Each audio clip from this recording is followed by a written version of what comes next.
Okay. Hello, Ben. Hello, Denver.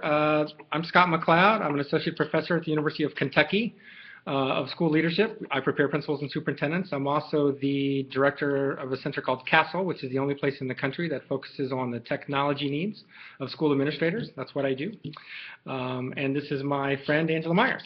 Hi, Ben. Hi, Denver. My name is Angela Maiers, and I am a connected learner and a connected leader.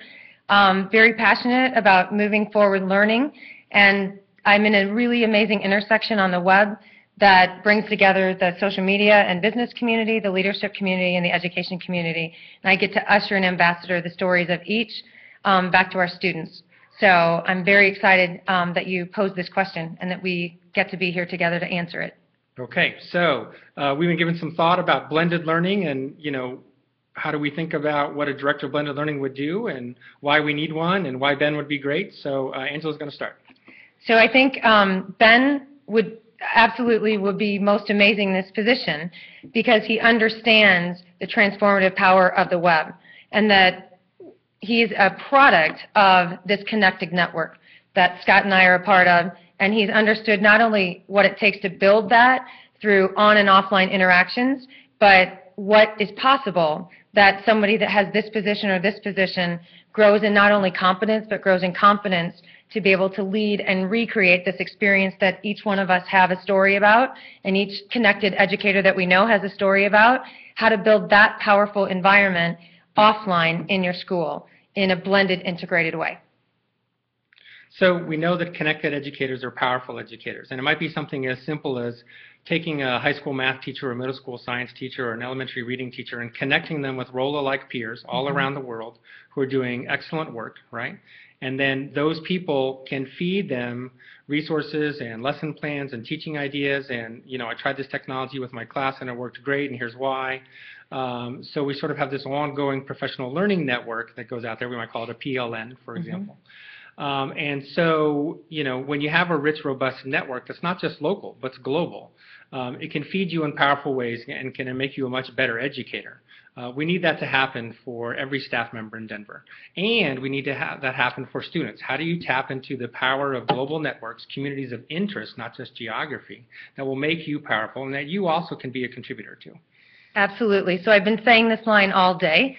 The smartest person in the room in the 21st century is the room. But that's only if every member in the room believes they matter and their actions count and they're willing to contribute those.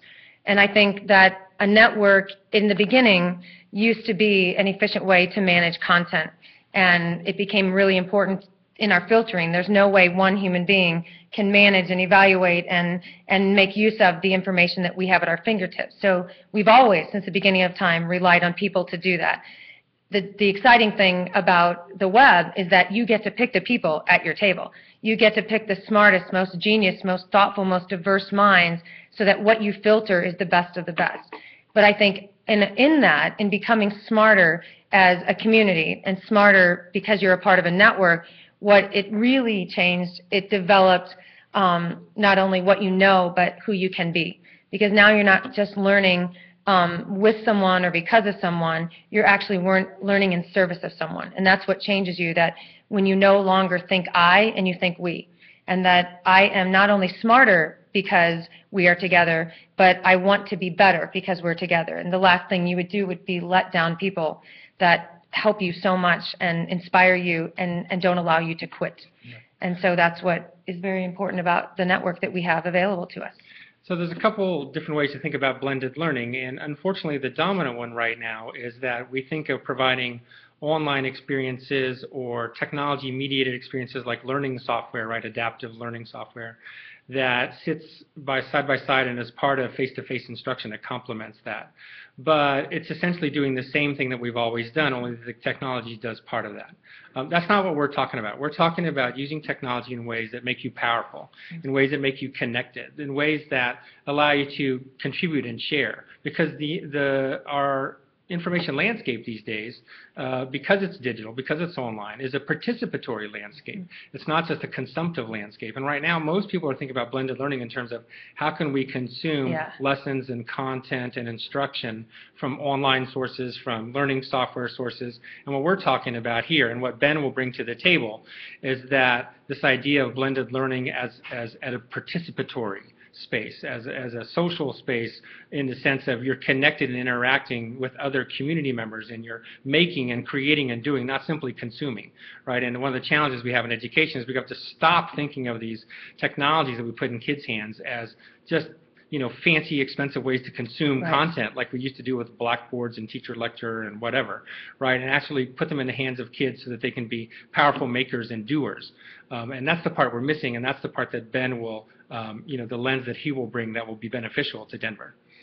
Absolutely. And this speaks to the transformation I just talked about. It doesn't, the web and being a part of this blended community doesn't just transform what you know, it transforms who you are and can be. So the mindset that Ben will bring and that needs to permeate all of our communities offline is that you don't go to the web and you don't go to your community to get something. You go with the mindset of how can you give and how can you elevate and execute what's been given so that you end up in a different place together. And so if we have individuals in a network that are not like, oh, I can get that from you, or that's a great idea, I can get that.